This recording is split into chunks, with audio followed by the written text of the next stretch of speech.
Hello guys, it's David here, and today I'm going to be bringing you some more Runescape.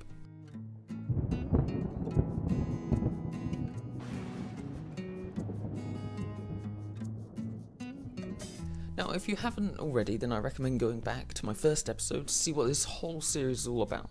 There'll be an annotation on screen for that, don't worry, just click on that if you haven't seen it, and that'll explain it all. Now, this episode of my beginning PvM series, I'm going to be talking about taking out, the Barrows Brothers. Now, as per usual, I've never done the Barrows Brothers. I had never done the Barrows Brothers before this episode, so finding out what to do was a bit of a mystery at first. Stick around to see what the sort of loot that I get at the end of the episode. So, let's get started. Before we actually get into what each brother can do and how I kill them, I'm just going to go over my gear setup quickly. So, in my inventory I had some magic runes to cast spells because I was using magic. If I was using magic, because 4 of the 6 brothers are weak to magic, and so using it makes everything so much easier.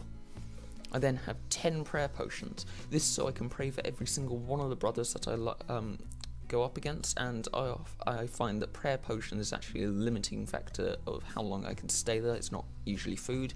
Lastly, I fill up the rest of my inventory with sharks. This is just some emergency food. If I get really badly hurt against one of the brothers, I can use that and I don't have to worry about that anymore.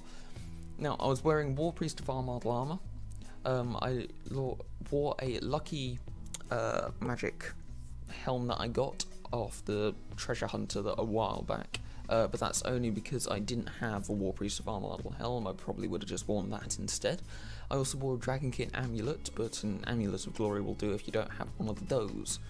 A Ring of Wealth is useful because there are items that you can get from Barrows which you can't get otherwise.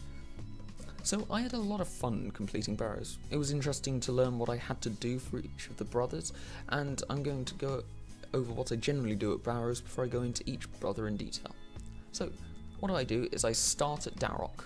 This is because Darrock gives me the most trouble, and so I can get health back off some of the other brothers.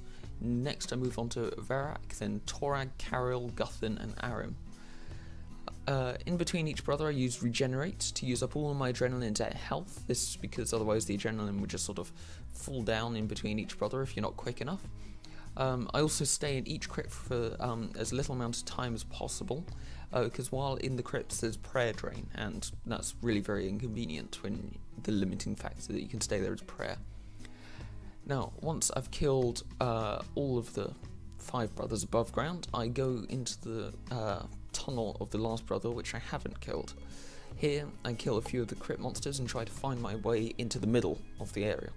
Here you'll find a loot chest. You need to open it, and if you haven't found them already, kill the last brother, loot the chest and run back to the entrance. I try to have full adrenaline by the time that I leave so I can use Guthix's blessing to get back 40% of my health before I start killing the brothers again.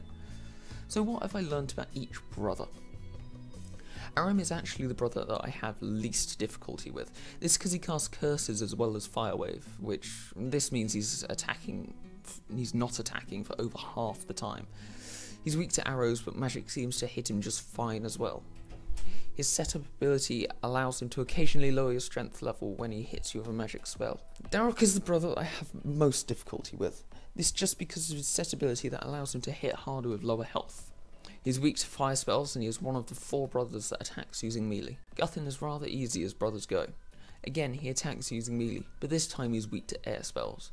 His set ability allows him to occasionally regain health when he hits you with a 1-to-1 ratio, so if he hits you for 1,000, then he might heal himself for 1,000. A little inconvenient, but there you go.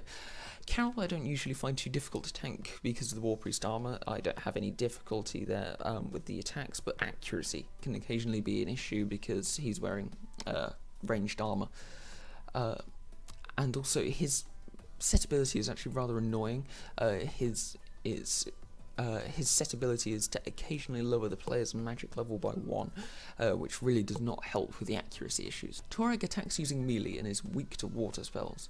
His set ability allows him to occasionally drain a player's adrenaline by 10.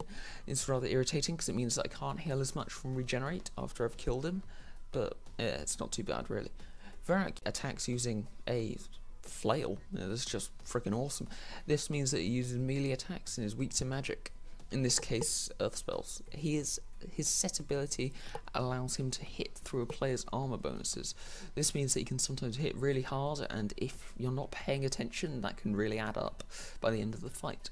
Right, so by now I bet you're wondering what loot I got.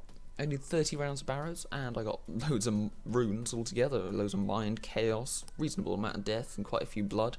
The big things that I got 4 in fact. I got Veric's Flail, Guthan's Helm, Aram's Rowbottom, and Guthan's Chainskirt.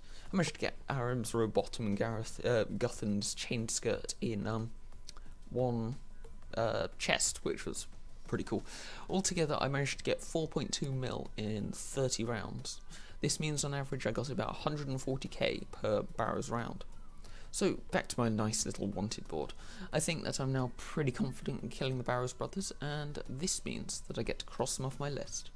Next episode is going to be the Dagonoth Kings. As per usual, I've never done them before, and so it will be a bit of a challenge to figure out what to do, the rotations and such. So don't forget to like and subscribe if you haven't already, and I hope to see you next time. Goodbye.